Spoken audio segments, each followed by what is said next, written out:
नमस्कार, आप सभी का एक बार फिर से स्वागत है हमारे चैनल ज्ञान सागर में। आज सुनेंगे चिड़िया की शिवरात्रि की कहानी। बहुत पुरानी बात है। एक गांव था, उसमें एक चिड़िया भगवान शिव के मंदिर के बाहर पेड़ पर रहा करती थी। उस चिड़िया के 3 छोटे छोटे बच्चे थे। वह चिड़िया गांव के घरों से दाना चुग कर लाती और खुद भी खाती और अपने बच्चों का पेट भी भरती। चिड़िया भगवान शिव की परम भक्त थी। वो मन में भगवान भोलेनाथ और माता पार्वती को हमेशा याद करती और प्रणाम करती। उस गांव में एक सेठ सेठानी का घर था। सेठ सेठानी के कोई औलाद नहीं थी। सेठानी इस बात से परेशान होकर रोती रहती।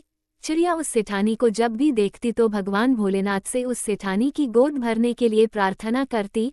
सेठानी बहुत ही अच्छे विचारों वाली औरत थी, पर सेठ का भगवान में कोई विश्वास नहीं था। सेठ न ही पूजा पाठ करता, ना ही भागवत कथा सुनता और ना ही ब्राह्मणों की सेवा करता। सेठ के ऐसे कर्म ही थे कि उनके भाग्य में बच्चे का सुख नहीं बन पाया। सेठानी को गांव की औरतें जब बांझ कहती तो सेठानी रोती। चिड़िया जब ये सब देखती तो उसे सेठानी पर बड़ा तरस आता। एक दिन चिड़िया ने अपने बच्चों से कहा, बच्चों तुम अपना ख्याल रखना, मैं बहुत दूर जा रही हूँ और जल्द ही वापस लौट आऊंगी। ऐसा बोलकर वो चिड़िया कैलाश पर्वत की ओर उड़ चली। एक लंबी उड़ान के बाद वह कैलाश पर्वत पर पहुंच ही गई। जब करते करते उसका गला सूख गया था और लंबी उड़ान के कारण वह बहुत थक गई थी। इसी कारण कैलाश पर्वत पर पहुंचने के तुरंत बाद ही वह बेहोश हो गई। माता पार्वती ने जब उस चिड़िया को देखा तो उस पर तरस खाकर उसे अपनी ऊर्जा से पहले जैसा कर दिया। माता पार्वती ने चिड़िया से पूछा, तुम इतना परिश्रम करके किस उद्देश्य से यहाँ आई हो?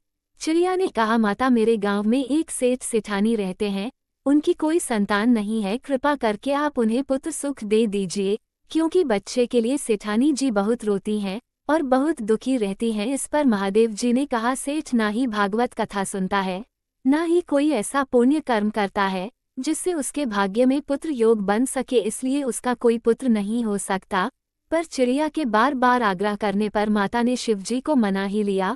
फिर भगवान शंकर ने कहा, पुत्र तो हम दे देंगे, लेकिन सेठ अगर पुण्य कर्म नहीं करेगा तो उसका पुत्र मृत्यु को प्राप्त हो जाएगा।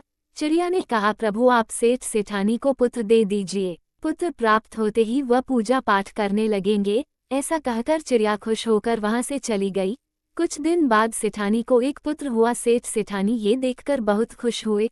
पुत्र होने के बाद भी सेठ बिल्कुल नहीं बदला, वह बिल्कुल पहले की तरह ही रहता। चिड़िया को सेठ के पुत्र की बहुत चिंता होने लगी। चिड़िया सोचती कि इसके बच्चे के लिए यह कोई पुण्य कर्म नहीं करता, कहीं इसके पुत्र की मृत्यु ना हो जाए। चिड़िया फिर से उड़ान भर के कैलाश पर्वत पर पहुंची और माता पार्वती और भगवान शिव से निवेदन करने लगी कि सेठ जी को पुण्य करने के लिए कहे। पार्वती माता ने चिड़िया की भक्ति देखते हुए और उसे दूसरे की परवाह करता देख उन्हें बहुत प्रसन्नता हुई।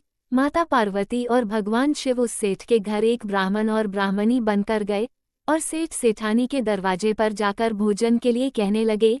सेठ ने पहले तो मना कर दिया, पर सेठानी बड़े ही मन और आदर से उनका आदर सत्कार करने लगी। सेठानी ने उन्हें बिठाया और भोजन कराया। घर के अंदर माता पार्वती और भगवान शिव के प्रवेश करते ही सेठ की बुद्धि ठीक हो गई और वह ब्राह्मण ब्राह्मणी से क्षमा मांगने लगा। तब महादेव जी ने ब्राह्मण के रूप में बताया कि तुम्हें पुत्र का सुख नहीं था। एक चिड़िया की भक्ति से प्रसन्न होकर महादेव जी ने तुम्हें पुत्र दिया है। अगर तुम पुण्य कर्म नहीं करोगे तो तुम्हारे पुत्र की मृत्यु हो जाएगी। ये सुनकर सेठ सेठानी रोने लगे और नन्ही चिड़िया को धन्यवाद देने लगे। सेठ ने कहा, हमारे पुत्र के लिए एक चिड़िया भोलेनाथ से लड़कर हमारे भाग्य में पुत्र सुख दे सकती है, तो क्या हम अपने पुत्र की रक्षा के लिए पुण्य कर्म नहीं कर सकते? सेठ जी ने ब्राह्मण ब्राह्मणी से पूछा, महादेव जी के प्रिय व्रत कौन से हैं जिनको मैं धारण करके महादेव जी को प्रसन्न कर सकूं? तब माता पार्वती ने बताया, महादेव जी का सबसे प्रिय व्रत महाशिवरात्रि है।